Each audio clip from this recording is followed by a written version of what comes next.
Welcome to the Shiloh Daily Connection.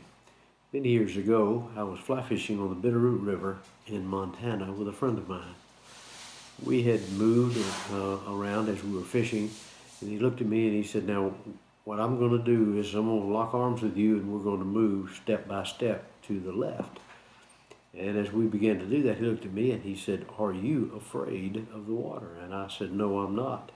And he said, "That's a good thing." I looked down and the water was within about an inch and a half of overflowing into our waders.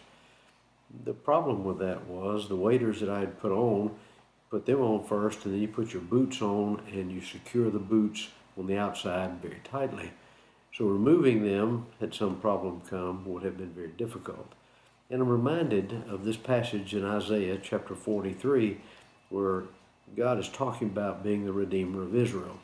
And he's telling Israel, he said, "Fear not, because I have redeemed you.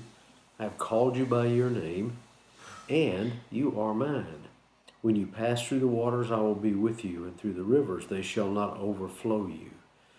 And so I'm looking at this and I'm thinking about that's exactly what God did for us and for each of one of us. We were created. We were created by God. We were created in the timing that he had for us, and today is the day we're supposed to be here. He says that he has redeemed us, purchased out of the slave market of sin, so that we know that we're saved and know that we'll be in heaven. And then he said, "I've called you by name." He knows my name. He knows your name if you are a believer. So he is our Father who's called us by name. And he said, "When you pass through the rivers, I will not overflow you." That has a special meaning to me because as I stood there in the water waiting to see what was going to happen, that came to light. If the waters had overflowed into there, then I would have been gone. But God provided for another guy who had been fishing with us to walk down the bank and give us help in getting us out of the water. It's just like Jesus said, "I have redeemed you, I have called you by name."